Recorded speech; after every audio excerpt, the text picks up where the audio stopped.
Queridos irmãos e irmãs, é uma grande alegria poder celebrar com vocês esta Eucaristia, voltar às origens e recordar de onde saímos. É essencial para que nunca percamos de vista o início da nossa caminhada cristã. Por isso quero aproveitar a oportunidade e agradecer a todos vocês, parentes e amigos, por terem participado da minha caminhada vocacional. Na liturgia deste domingo, celebramos a solenidade da Epifania do Senhor. Nesta solenidade, o Evangelho nos narra o episódio onde os reis magos vão até Jerusalém procurar o menino Jesus para o adorar. Este episódio nos indica claramente que a vinda do Filho de Deus traz a salvação para todos os povos. Os reis magos representam as nações pagãs, aqueles povos e pessoas que ainda não conheceram o Cristo e que, portanto, ainda não abraçaram a fé no Deus vivo. A ida dos reis magos até o menino Jesus nos indica que Cristo atrai a todos e quer salvar a todos sem distinção.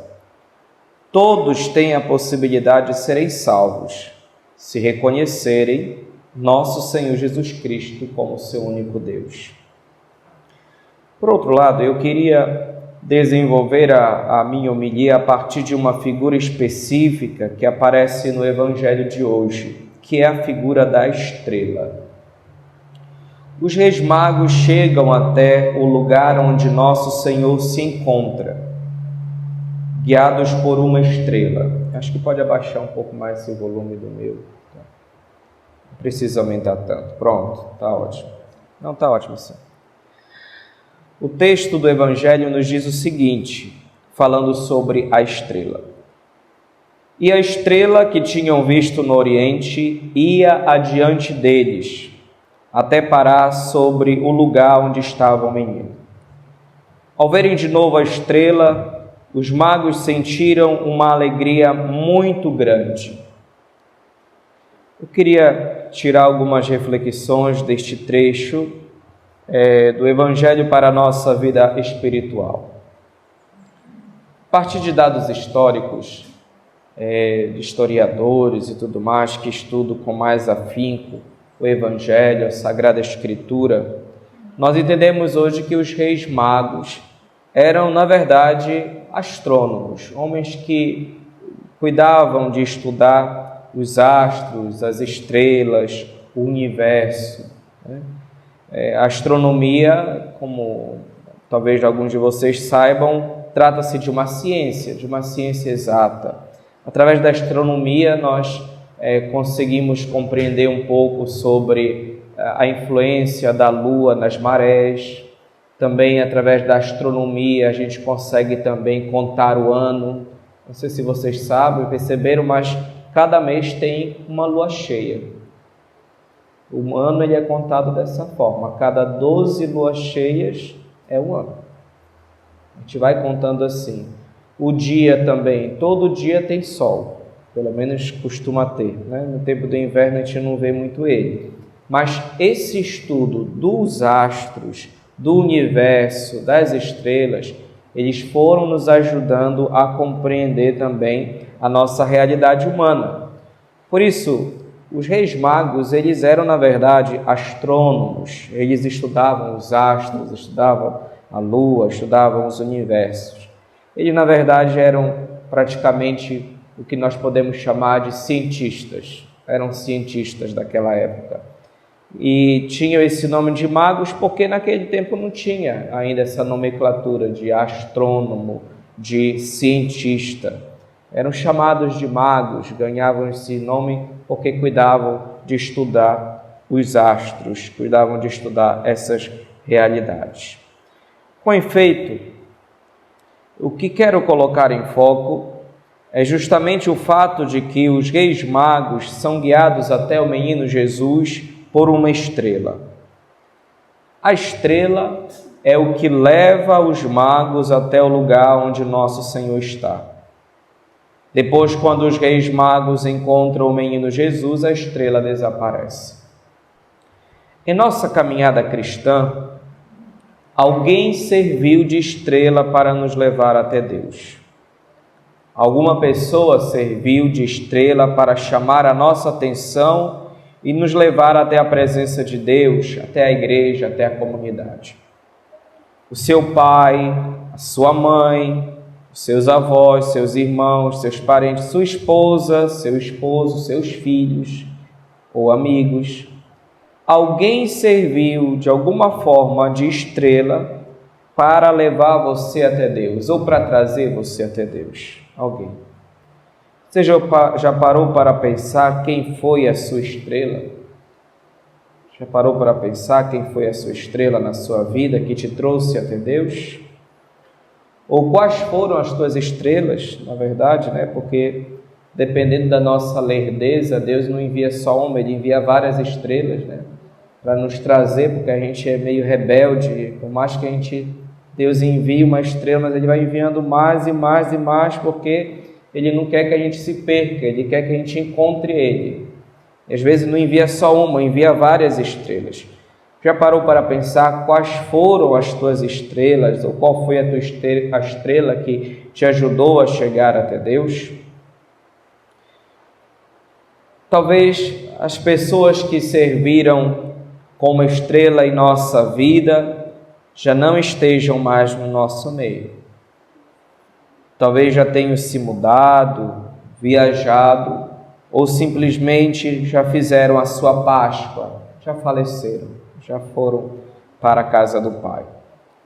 De qualquer modo, elas cumpriram a sua missão, que foi nos guiar até Deus. Vejamos, nós também temos uma missão muito clara neste mundo: levar as pessoas até Deus, fazer com que elas conheçam nosso Senhor Jesus Cristo. Esta nossa atitude não pode ser impositiva, mas livre e atrativa. Os reis magos seguiram a estrela porque foram atraídos pelo brilho dela. Há pessoas que são verdadeiramente como estrelas que iluminam a sua casa. Conheço pessoas que são as únicas que rezam na sua casa. Pessoas que são as únicas que participam da comunidade, da vida da igreja. Conheço muitas situações assim. Enquanto seus filhos, marido ou esposa preferem ficar em casa em vez de ir para a igreja, tendo as mais variadas justificativas, né? Porque para vir para a igreja eu tenho desculpa para tudo.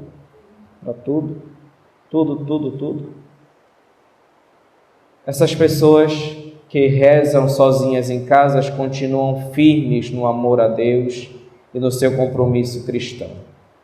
São pessoas que fazem com que muitas famílias não se percam.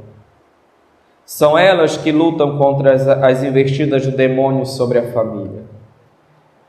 Essas pessoas são verdadeiras estrelas que iluminam e afastam o mal que possa cair sobre a família. Vejam, se uma pessoa que reza na casa, na família, tem a capacidade de fazer com que uma família se sustente, o que não fará uma família onde todos rezam, onde todos participam da igreja, onde uns rezam pelos outros? Com certeza essa família só terá sucesso, prosperidade, progresso, amor e tudo que for de bom. E mesmo que algo ruim venha cair sobre esta família, ela conseguirá superar, porque Deus é o centro da vida das pessoas ali dentro, e não o mundo, ou até mesmo o demônio, porque tem gente que cultua o demônio e não sabe, dentro de casa. Com efeito, infelizmente e muito infelizmente, a maioria das famílias não são assim. Geralmente é apenas uma ou duas pessoas que rezam e participam da vida da comunidade. Os homens são os mais preguiçosos. São os que menos rezam. E por isso eu tenho uma tese comigo, e isso eu só vou saber quando eu morrer, que eu acredito que no céu terá mais mulheres do que homens. e no inferno mais homens do que mulheres. Por quê? Porque enquanto as mulheres vêm para a igreja, a maioria dos homens, não todos, porque não podemos generalizar, mas a maioria dos homens preferem ir para o bar, para os campos de futebol, ou simplesmente ficar em casa, deitado, esperando a mulher chegar da igreja para fazer a comida. Não sei se isso acontece com vocês, mas com algumas acontece. E quero aproveitar aqui a oportunidade para exortar estes homens e também mulheres que vivem situações parecidas, porque o contrário também existe. Às vezes não é o homem, é a mulher que fica em casa, né? O homem vem, mas a mulher é preguiçosa, fica lá, não vem, não participa. Quero exortar essas pessoas que se apressem em voltar para a igreja, antes que seja tarde. Comecem a acompanhar suas esposas, seus maridos, os seus filhos para a igreja. Domingo é o dia consagrado ao Senhor. Foi o dia que Ele escolheu para ressuscitar. É o dia de ir na igreja com a família, escutar a palavra de Deus, alimentar-se da Eucaristia, agradecer pela semana que passou. Não é dia para ficar em casa. É dia para ir para a igreja, é dia para vir para a comunidade. O dia de domingo é dia para isso, faz parte dos mandamentos da lei da nossa igreja. Participar de domingos e festas. Não vir no domingo na comunidade é pecado grave, muito grave mesmo. Tem que vir. Pare de estar dando desculpa, ficando justificativa, larga de ser preguiçoso, vadio. Não vem para a comunidade, mas à tarde já está tudo certo para ir para o bar, para o balneário, para a casa do fulano, do ciclano, não sei o que, para a praia, né? Do dia anterior já organiza tudinho, já deixa a casa toda organizada porque vai sair, mas para a comunidade não pode organizar a casa, não pode organizar comida, não pode organizar nada. Não, comunidade não. Isso não é importante. O importante é ir na farra. Nosso lazer, e é feio para nós ter tempo de ir no bar no domingo e não ter tempo de ir na igreja. É muito feio isso. Isso é uma traição que você faz a Deus. Isso é um pecado muito grande. Você está mais cultuando o diabo do que Deus. Porque para o bar, onde não está Deus, você vai. Para a igreja onde está, você não vai. Você está cultuando o diabo e você não sabe. Cuidado. Primeiro Deus, depois as outras coisas. Primeiro Deus, depois as outras coisas. O nosso lazer, a nossa diversão, são coisas importantes, boas. É bom sim, de vez em quando sair, dar uma volta com a família, né? Isso é muito importante, o lazer. A gente não é proibido de fazer isso. Mas a vida do homem não é só diversão e lazer, não é só bebedeira, não é só farra, não é só praia, não é só igarapé. Não, a vida do homem não é só isso. A vida do homem e da mulher é sobretudo viver sob a proteção de Deus. E só vive essa proteção quem anda nos caminhos de Deus. Não adianta você pedir a proteção de Deus se você não vai procurar Deus. Vocês sabiam que nós temos a capacidade de trazer tanto coisas boas para a nossa casa, como também coisas ruins? Vocês sabiam disso? O que é que nós vemos dentro dos bares e lugares de festa? Conversas indecentes, imoralidades, aquelas danças ridículas, horríveis, degrada a mulher e o homem, palavrões, brigas, porque tem briga lá no meio também, discussões, traições, porque no bar também tem gente traindo a mulher, o marido, um ao outro, olhando, né? Olha como ela está, olha como ele está. Exatamente. Traições, inveja. Inveja também existe nos bares e nos outros lugares. E uma série de outras coisas ruins. Quando você volta para casa, você traz consigo todas essas coisas. Você não sabe disso, né? Vocês não sabiam disso, mas traz. Não estou falando só do bar, qualquer outro lugar ruim que não presta. você traz todas essas coisas junto consigo para dentro de casa. Quando você volta para casa, você leva consigo todas essas coisas ruins.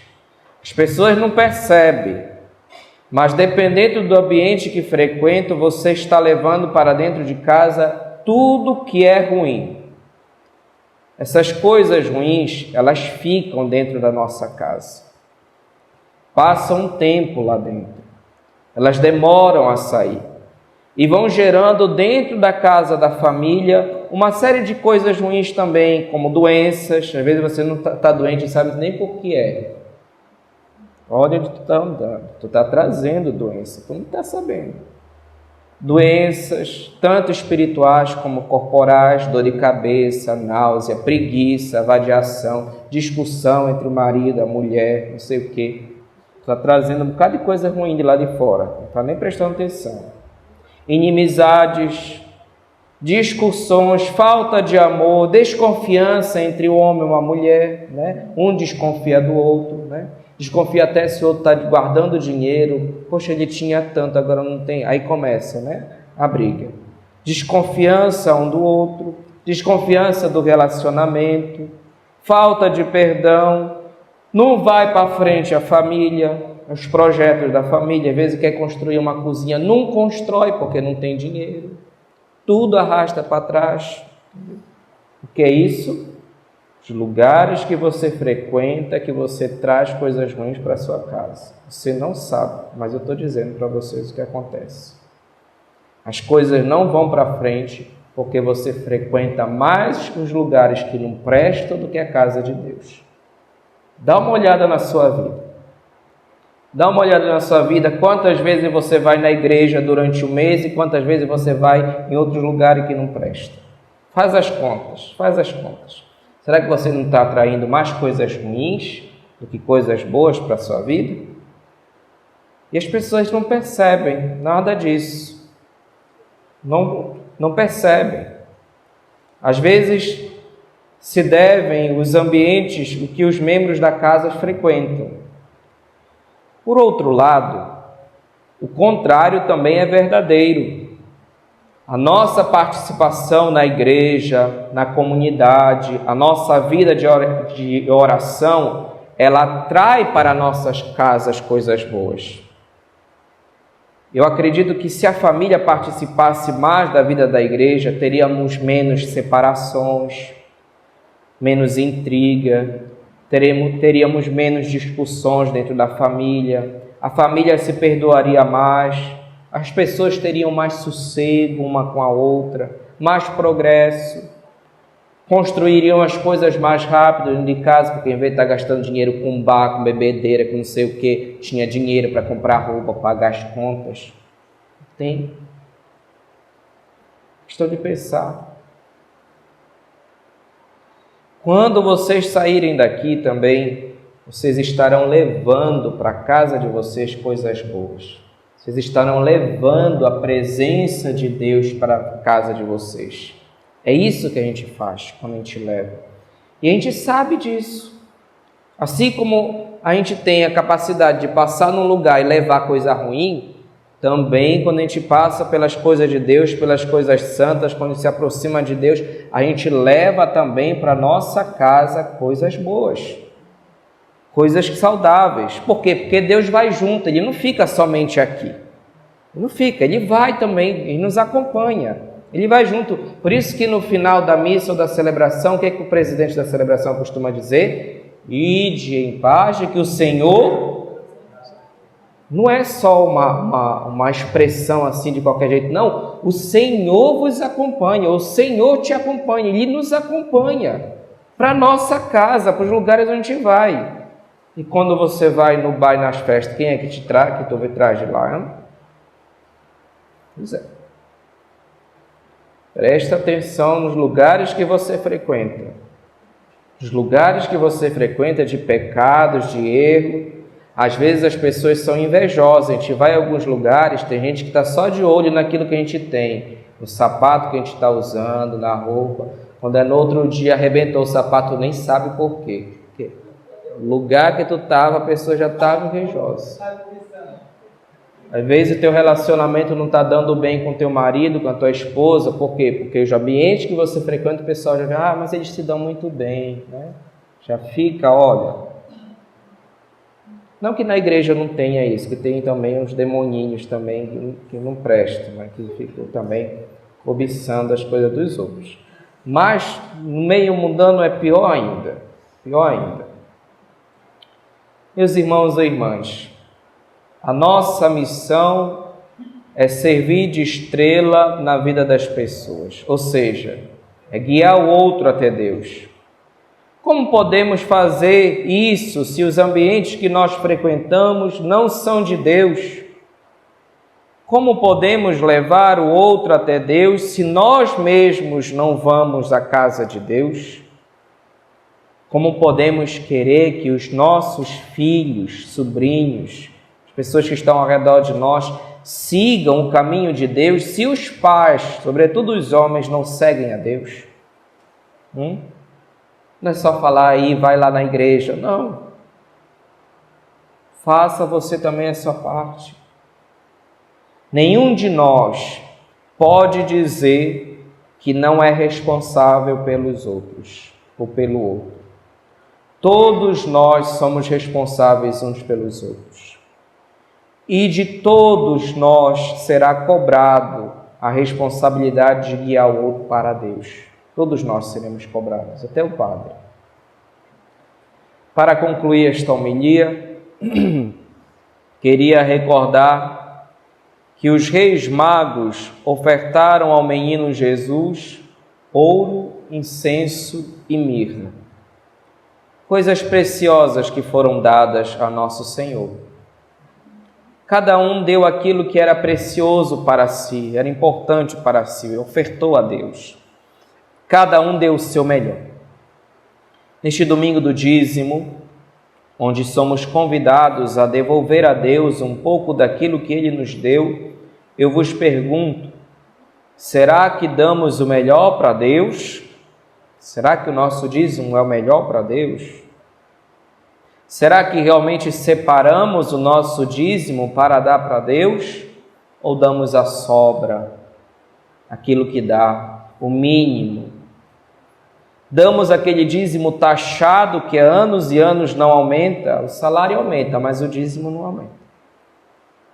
Tem gente que está anos e anos só com aquele valor. Você sabia que o seu dízimo deveria aumentar conforme o salário? Porque se é um pouco do que Deus me dá, então se Deus me dá muito, esse meu pouco também aumenta. Não é justo isso? Não é justo com Deus? Você também dá a Ele um pouco mais, se Ele te deu também um pouquinho, claro, aqueles que estão assalariados, mas até mesmo aqueles que não são, aqueles que têm a sua produção, se hoje eu produzir muito, eu também vou dar muito para Deus. Se esse mês eu produzir um pouco menos, obviamente eu vou dar um pouco menos. O meu dízimo, ele é fruto do meu esforço, do meu trabalho, daquilo que Deus me deu. Então, se Deus deu muito para mim nesse mês eu vou dar muito também. Tem gente que dá até o 10º, e está certo, está certo, está certo. Tem gente que não. Já acha muito dar, é muito, Deus me livre. Te dá para a comunidade, nem aparece lá, né? Não aparece nada, nem presta conta direito. Você está dando para Deus ou para a comunidade? Para quem você está dando? Você está fazendo por obrigação ou você está fazendo de fato como um dever meu, como um compromisso meu cristão, porque está na palavra de Deus que eu devo dar? Por que você dá? Porque se você dá apenas para depois prestar conta, já não dá muito bem. Se você dá desconfiando, já não dá muito bem. Se você dá com mesquinhez, já não dá muito bem. Se você dá já com medo de faltar, vai faltar. Vai faltar lá na tua casa e você vai ficar em dívida, porque você não dá com alegria, você não dá com compromisso, você não dá com abandono, com confiança em Deus, de que Ele vai prover as tuas necessidades. Você não dá, você já dá com desconfiança. E isso não é bom. O dízimo deve ser, de fato, algo gratuito da nossa parte, uma colaboração generosa da nossa parte, por amor a Deus, por amor aos irmãos. Meus queridos irmãos e irmãs, neste domingo, peçamos ao Senhor que nos dê um coração generoso, sem medo, desapegado de si, e que possamos ser verdadeiramente uma estrela na vida das outras pessoas. Que Maria Santíssima nos ajude neste caminho. Assim espero, assim seja. Amém.